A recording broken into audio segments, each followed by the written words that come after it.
पाकिस्तान से कैसे honey trap की कोशिश हुई है। जासूसी कांड में हरियाणा के कैथल से पकड़े गए देवेंद्र सिंह ढिल्लों से पूछताछ में कई जानकारियां सामने आई हैं। उसने बताया है कि उसे हनी ट्रैप में फंसाकर जासूसी के लिए मजबूर किया गया था। पाकिस्तानी आईएसआई एजेंट ने कई और नौजवानों को भी हनी ट्रैप करने की कोशिश की थी। इस पूरे मामले में मैडम एक्स का नाम सामने आ रहा है। दरअसल 11 मई को गोला थाने में एक सिक्योरिटी एजेंट ने शिकायत दर्ज की थी कि देवेंद्र ने फेसबुक पर पिस्तौल और बंदूकों के साथ तस्वीरें साझा की हैं, जबकि उसके पास हथियारों का लाइसेंस नहीं है।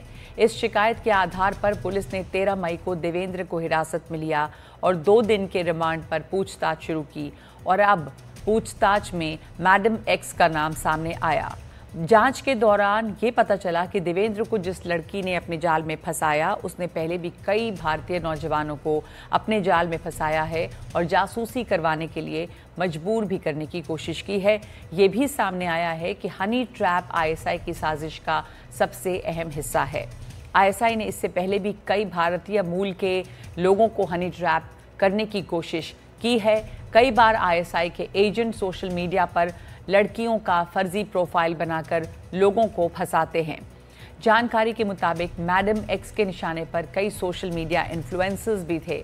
भारतीय जांच और खुफिया एजेंसियां अब इस लड़की के बारे में पता लगाने में जुटी हुई हैं। हमारे साथ में जुड़ गए हैं हमारे सहयोगी मुकेश सिंह सेंगर। कई नई जानकारियां सामने आई हैं। मुकेश, तो बताइए कि ये पूरा जाल कहां तक फैला था, कैसे फैला था, कौन लोग निशाने पर थे और ये बातें जो आई हैं सामने, किस तरह से कनेक्शन उसका जुड़ रहा है।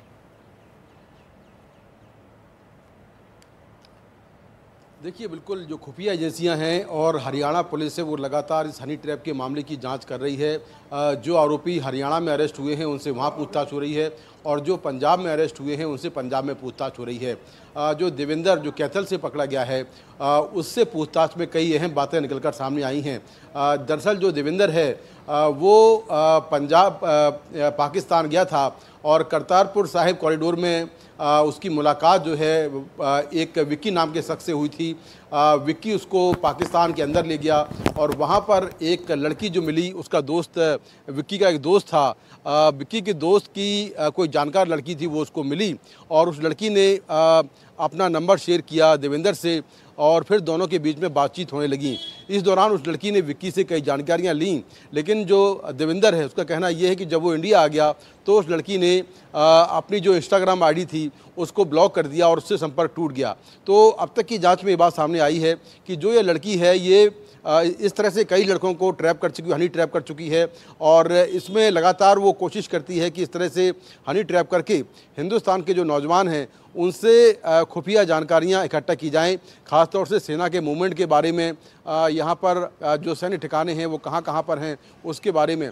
क्योंकि जांच में अब तक ये बात निकली है कि ऑपरेशन सिंदूर के वक्त, उसके बाद में, उसके पहले और पहलगाम अटैक के समय लगातार पाकिस्तानी खुफिया एजेंसी आईएसआई के लोग, ज्योति मल्होत्रा समेत जितने भी ये जासूस पकड़े गए हैं उनसे लगातार संपर्क में थे और सेना के मूवमेंट के बारे में, ब्लैकआउट के बारे में लगातार जानकारी ले रहे थे।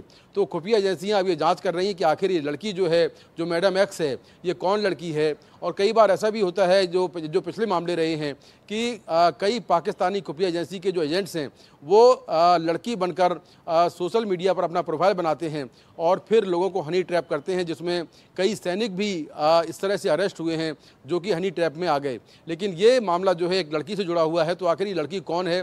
क्या ये भी कोई पाकिस्तानी खुफिया एजेंसी आईएसआई की एजेंट है या कोई और लड़की है?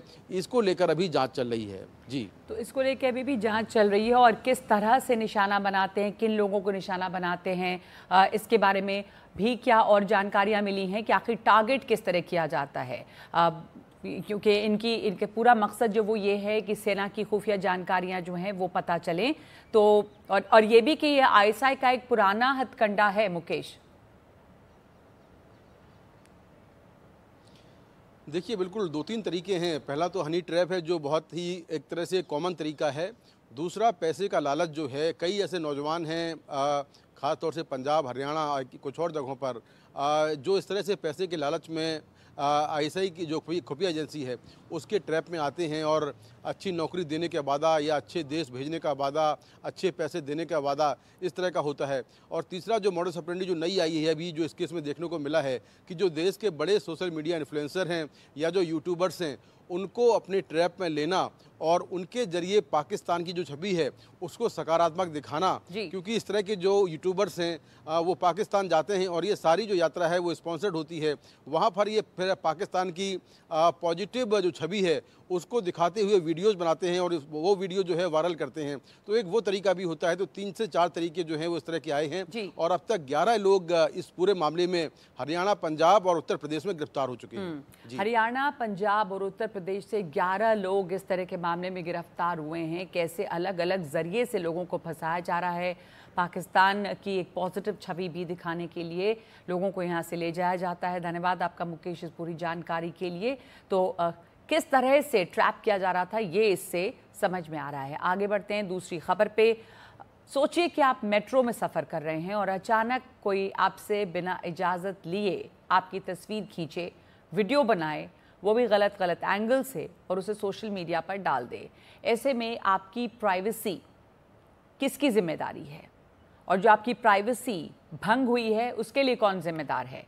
ऐसा चौंकाने वाला वाकया सामने आया है बेंगलुरु से, जहां पर एक इंस्टाग्राम अकाउंट जिसका नाम है बैंगलोर मेट्रो क्लिक्स और हैंडल का नाम है @metro_chick, इस पेज पर मेट्रो में यात्रा कर रही महिलाओं की बिना अनुमति के वीडियो बनाकर उन्हें सोशल मीडिया पर अपलोड किया गया।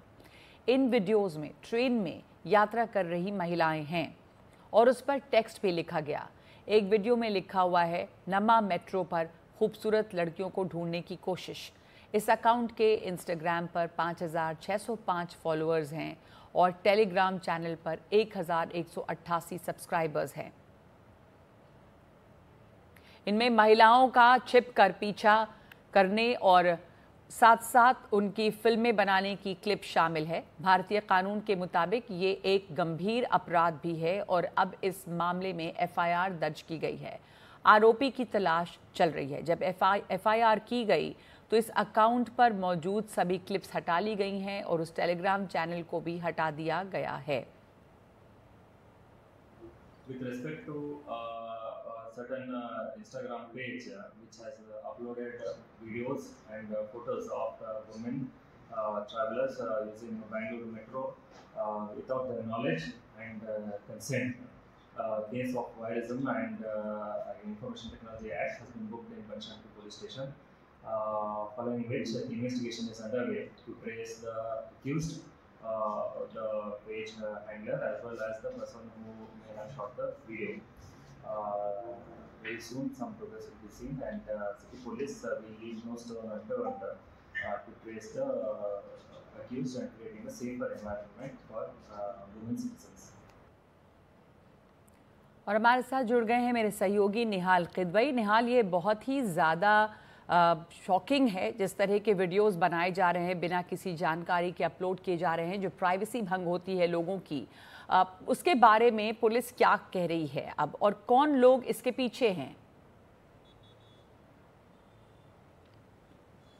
देखिए, इतना साफ है कि इंस्टाग्राम पर इसको लोड किया गया और इसी अपलोड की वजह से ये मामला दर्ज हुआ है। बी लोकेश, जो कि साउथ बेंगलुरु के डीसीपी हैं, उनका कहना है कि सख्त से सख्त कार्रवाई की जाएगी और जल्द ही उन सभी लोगों को पकड़ा जाएगा जो इसमें शामिल हैं, जिसने वीडियो बनाया और जिसने इसको शेयर किया। क्योंकि जिसने शेयर किया वो आइडेंटिफाई हो गया है, अगर वो पकड़ में आ जाता है तो वो दूसरा भी पकड़ में आ जाएगा जिसने वीडियो बनाया है।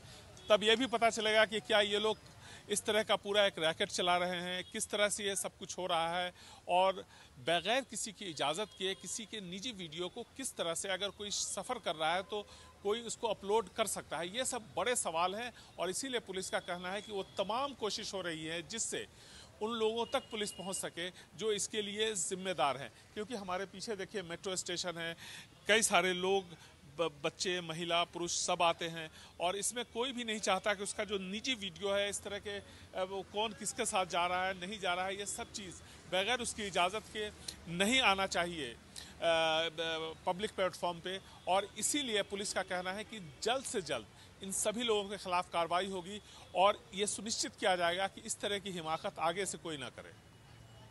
तो ये एक बहुत अजीब खबर आई है बेंगलोर से, जहां पर बेंगलोर मेट्रो में लड़कियों की तस्वीरें ली जा रही थीं, उसे अपलोड किया जा रहा था और वीडियो भी अपलोड किया जा रहा था। अब इस पर कार्रवाई कर रही है सरकार कि आगे इस तरह की कोई हरकत ना हो। धन्यवाद आपका नेहाल।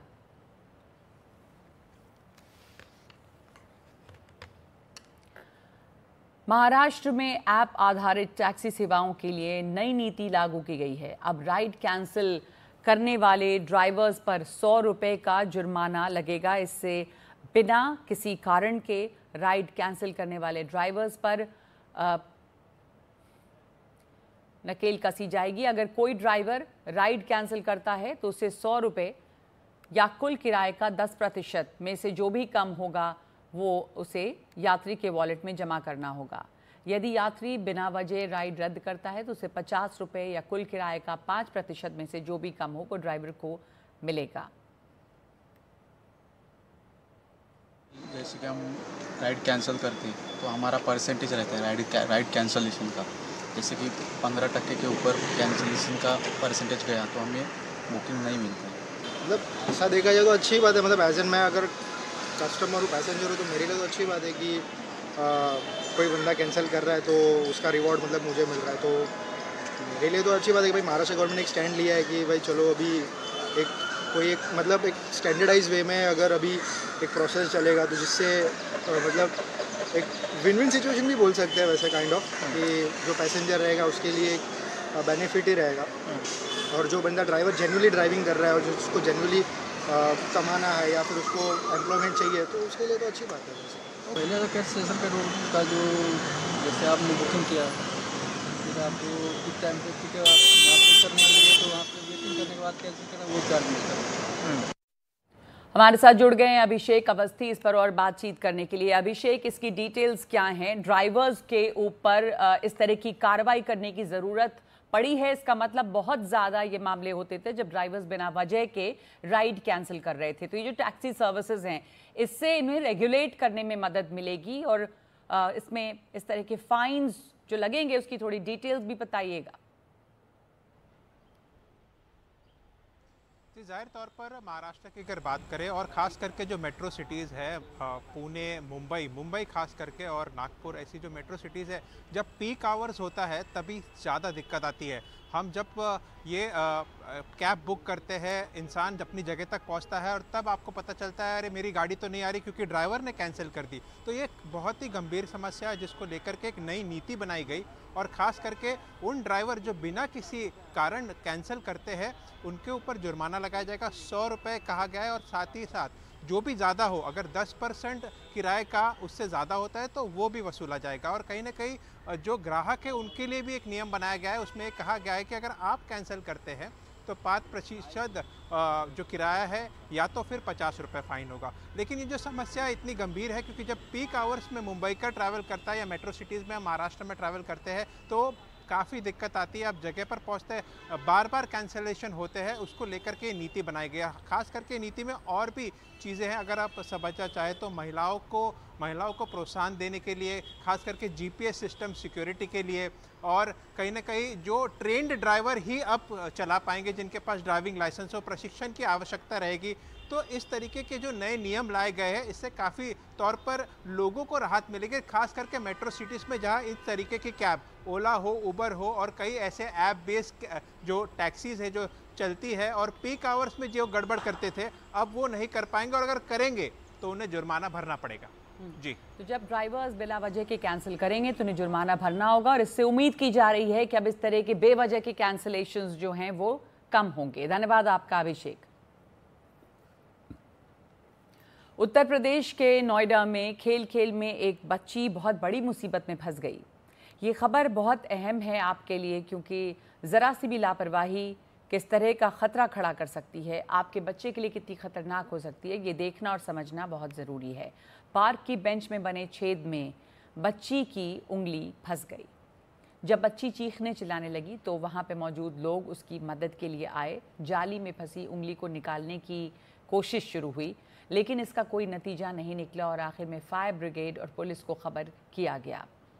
फायर ब्रिगेड के कर्मचारियों ने पहले बेंच में लगी हुई जाली को काटा, फिर बच्ची की उंगली निकालने में जुट गए। ये घटना नोएडा के सेक्टर 53 की है, जहां कंचनजंगा मार्केट के पार्क में 7 साल की बच्ची खेल रही थी और उसने बेंच में बने छेद में उंगली डाल दी और उंगली वहां फंस गई। बच्ची जिस बेंच पर बैठी थी उसकी जाली निकालने के बाद कटर से बच्ची की उंगली निकालने की कोशिश की गई और 6 घंटे तक मेहनत करनी पड़ी।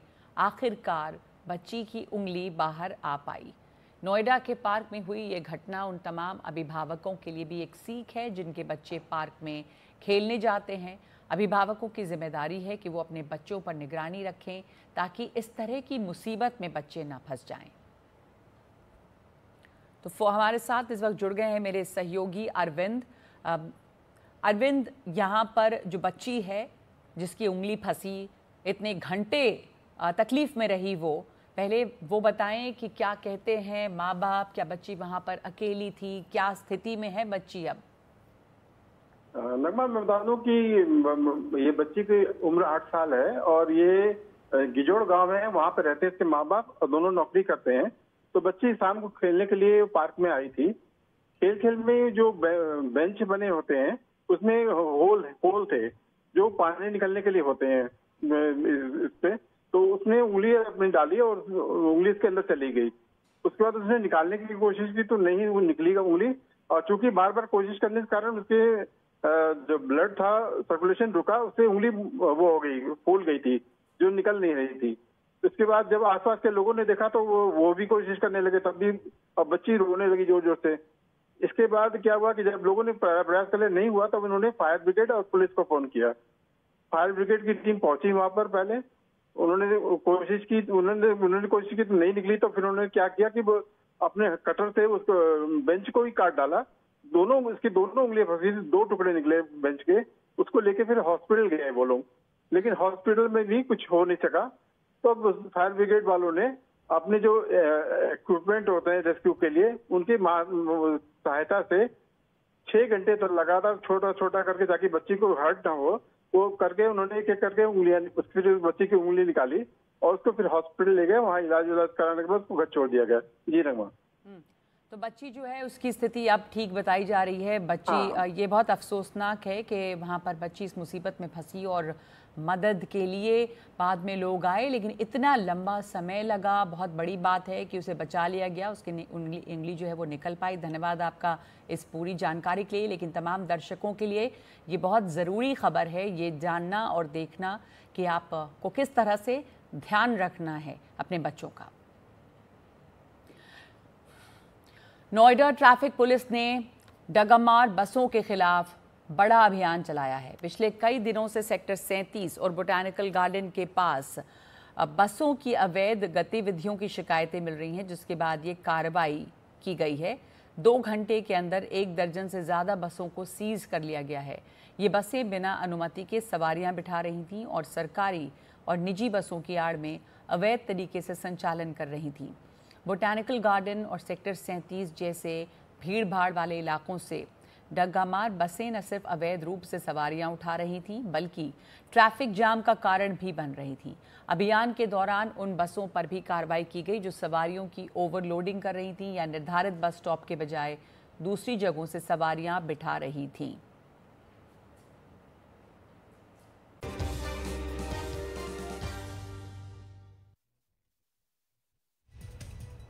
कोविड के मामले एक बार फिर सामने आ रहे हैं, लेकिन इसमें घबराने की ज़रूरत नहीं है। अफरा तफरी नहीं, समझदारी से काम लेना है। डरना भी नहीं है, लेकिन सतर्कता बरतना है। देश भर में इस वक्त कोरोना के 257 एक्टिव केस हैं। महाराष्ट्र में भी कोविड-19 के मामलों में बढ़ोतरी देखी जा रही है। महाराष्ट्र में 106 पॉजिटिव केस पाए गए हैं। मुंबई में कोविड के 101 केस हैं। 16 कोविड मरीज अस्पताल में भी भर्ती हैं। लेकिन इसमें घबराने से ज़्यादा एहतियात बरतने की ज़रूरत है। तो क्या सावधानियां बरतनी हैं, ये बताने के लिए हमारे साथ जुड़ गई हैं डॉक्टर अंजलि हुडा, जो इंटरनल मेडिसिन एक्सपर्ट है। डॉक्टर अंजलि हुडा, इस वक्त जो मामला सामने आ रहा है कि देश के कई हिस्सों में एक बार फिर से कोविड के केसेस हैं, इसे कैसे लिया जाए, ये एक एक्सेप्शन है या कोविड भी और वायरस की तरह है और हर बार वायरस म्यूटेट होता है और उसके नई नई जो स्ट्रेन्स हैं वो सामने आएंगी? सीजनल जिस तरह के फ्लू होते हैं उस तरह से कोविड भी अब रहेगा, ये मान लेना चाहिए?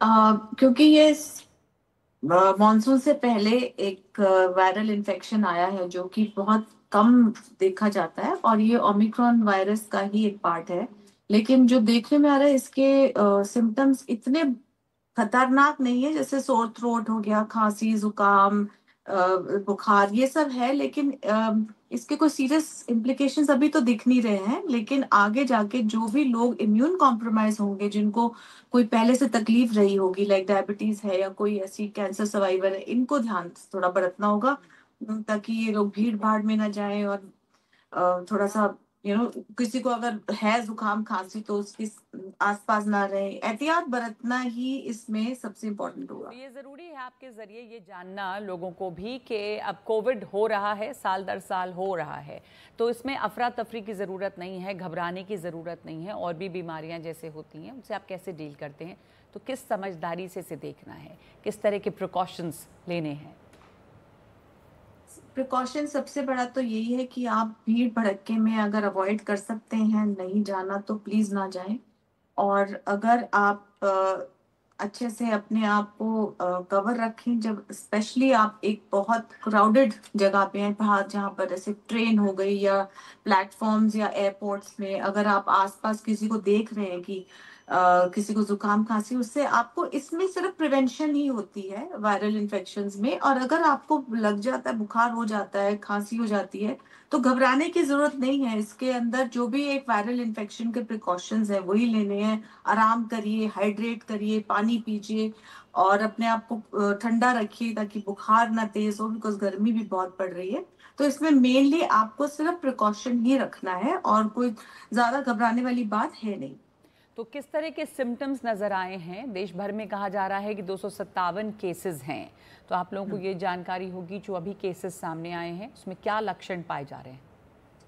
गला खराब, जुकाम, लेथार्जी, थकान होना, बुखार होना, कई कई पेट में भी किसी किसी को दर्द है। मैंने कुछ केसेस ऐसे भी आए हैं जिसमें पेशेंट कंप्लेन कर रहे हैं कि पेट में भी दर्द है और लूज मोशंस लगे, वो गर्मी की वजह से भी हो सकता है। तो ये बेसिक से जो फ्लू के सिम्टम्स हैं सिमिलर हैं, कोई खास फर्क नहीं है इनमें। तो जिस तरह से आप नॉर्मल फ्लू को मैनेज करते हैं उसी तरह से मैनेज करने की और प्रिकॉशन की ज़रूरत है। धन्यवाद आपका डॉक्टर अंजलि हुडा हमारे साथ जुड़ने के लिए। तो देश भर में कोरोना के एक्टिव मामले हैं, लेकिन आपको ये ध्यान रखना है कि आप एहतियात बरतें, बहुत ज़्यादा इसमें घबराएं नहीं, लेकिन प्रिकॉशंस लें। लक्षण बहुत ख़तरनाक नहीं है, जो आम फ्लू है उसके जैसे ही लक्षण हैं अभी। भारतीय लेखिका, वकील और एक्टिविस्ट बानू मुश्ताक को उनकी किताब हार्ट लैम्प के लिए इंटरनेशनल बुकर प्राइज़ मिला है। बानू मुश्ताक कर्नाटका की रहने वाली हैं। बानू मुश्ताक को उनकी कन्नड़ कहानी संग्रह हार्ट लैम्प के लिए साल 2025 का प्रतिष्ठित इंटरनेशनल बुकर प्राइज़ मिला है। ये पहली बार है जब कन्नड़ भाषा में लिखी किसी किताब को ये पुरस्कार मिला है।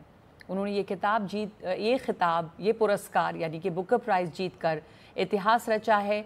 दीपा भस्ती ने इस किताब का कन्नड़ से अंग्रेजी में अनुवाद किया था।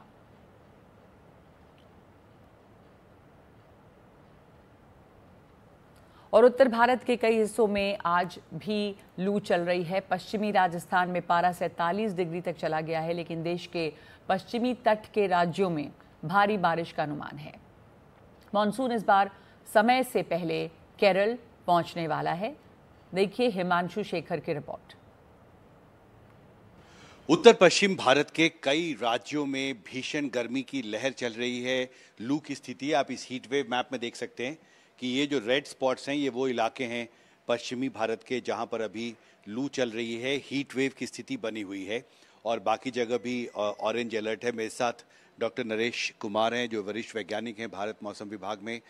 ये जो मैप दिखाता है रेड स्पॉट, ये क्या दिखा रहा है? देखिए अभी क्या है कि पूरा नॉर्थ वेस्ट इंडिया में heat wave to severe heat wave conditions है। बेसिकली सीवियर हीट वेव तो राजस्थान के ऊपर है। इसके अलावा हीट वेव के अलावा क्या है कि जो रात के टेम्परेचर्स हैं वो भी बढ़े हुए हैं। तो उसके कारण वार्म नाइट की कंडीशंस है। इसीलिए जो रेड अलर्ट हमने दिया है इसको हमने heat wave to severe heat wave plus warm night को मद्देनजर रखते हुए दिया हुआ है। और जहाँ वेस्ट राजस्थान में जो टेम्परेचर्स हैं वो 47 डिग्री तक पहुँच सकते हैं, और बाकी हिस्सों में जनरली जो मई मंथ में यूजुअल फिनोमिना है 45 तक है, Punjab, Haryana, south UP and north Madhya Pradesh, और ये आने वाले 3 दिनों में ऑलमोस्ट ऐसा ही कंडीशन रहने का अनुमान है।